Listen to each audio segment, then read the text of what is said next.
If you don't know what ghosted is, well, count your blessings. In today's video, I'm going to very briefly talk about what ghosting is, or what is being ghosted, especially for those of you who don't know what ghosted is. It's worth knowing. Also, what is in their mindset? What is in a ghoster's mindset? Like, why are they doing this? And what you can do to deal with this situation, to deal with ghosting. What are you going to do about it? I'm going to share some clues that may suggest that you're about to get ghosted, so stay till the end of the video. All are welcome to watch this video. The ghostee, the ghoster, who knows, you may get enlightened. So when I say ghosted, I'm not talking about someone you've never met before. I'm talking about someone you've had chemistry with, someone you've dated, been on one date or few dates, someone you had this amazing chemistry with, like, you know, someone that you got on well with, and you thought the feelings were mutual, you know. There was a lot of back and forth communication, everything was happening fine, everything was going well, and then they just... So if you've ever been ghosted before, like in the past or currently in the current situation, put ghosted in the comment section below. So why do people ghost? There could be numerous reasons. It could be one, they're just busy working, no work-life balance. Two, there could be a tragedy at home or around them or in their lives. Three, family problems. They could have a family that I haven't told you about. Children, responsibility. Four, now this is the most obvious one, options. There are multiple dating apps right now, like available at the click of a button. And at the swipe of your finger, hundreds of men and women that you can click with. So why settle on one when you can have a few and see who I vibe with more, and I'll go with that. But I'm not going to confront her. I'm not going to be honest. And that's just what it is. It's the fear of confrontation leads to being ghosted, because they don't want to tell you that, by the way, you know, I like someone else better. I know it's harsh. Most people won't want to take it, but for me, I would rather be told, honestly.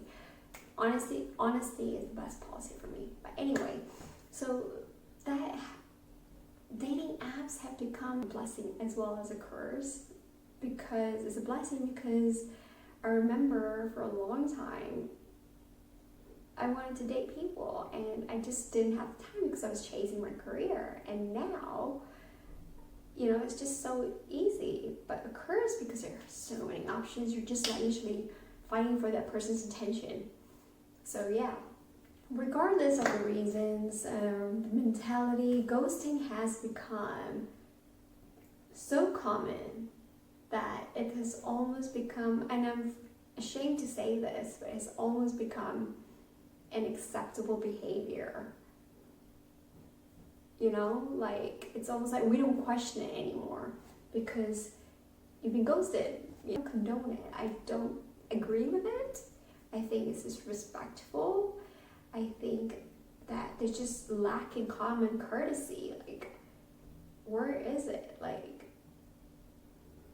I mean, to me, in my head, it's just easier to tell the person the truth, even though it may be tough.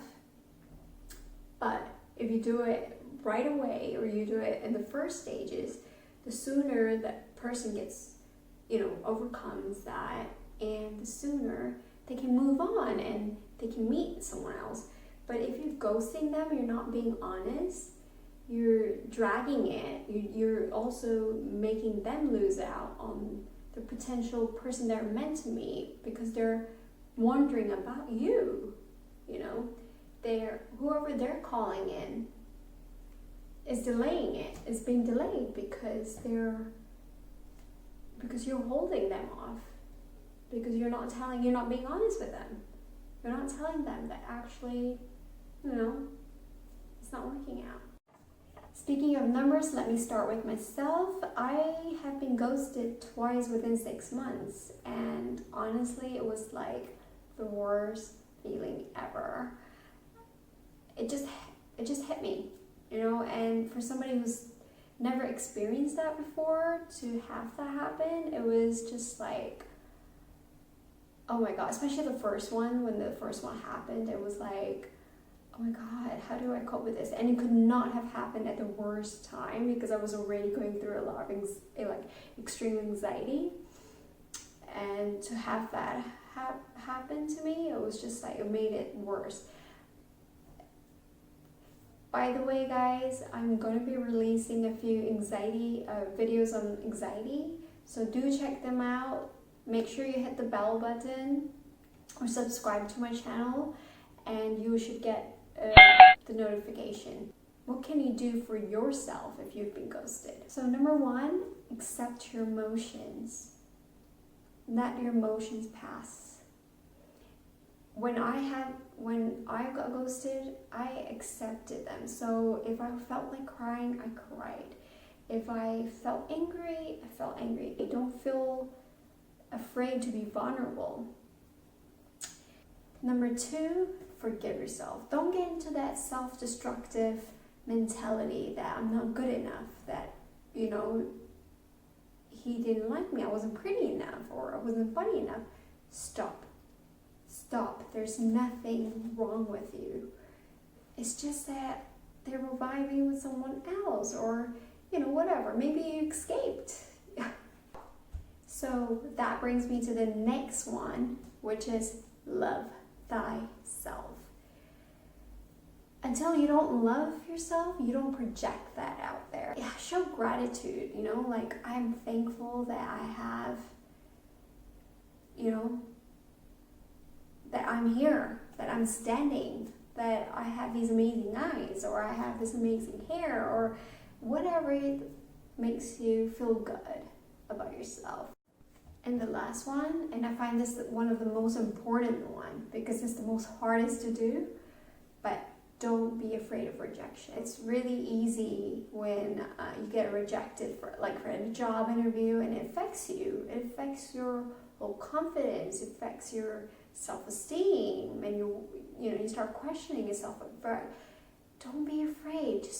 That's one part of being open to new experiences, to new love, is you need to be open to rejection too, because not everyone is going to get along with everyone.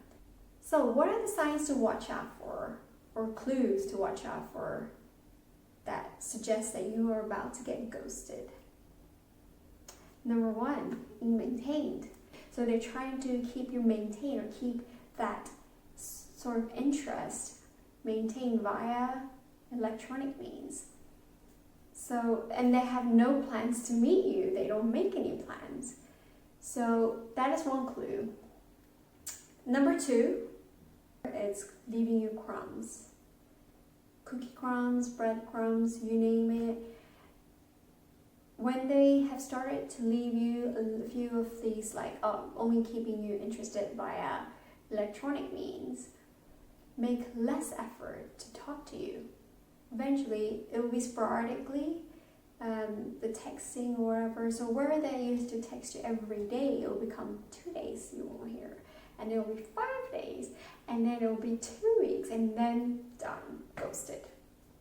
There you go. So these are a few signs to look out for, and these are based on personal experience. It's not necessarily that they will ghost you. It could go the other way around, but just something to keep an eye on. So I wrote about ghosting on my website, happylust.com. Do check it out. I'll add the link below. And yeah, so give me a thumbs up if you like this video. Comment below. Let me know what your experiences are or are with ghosting, and what would you like to hear, or what would you like me to talk about for the future videos, or anything to do with dating, or ask me anything, you know.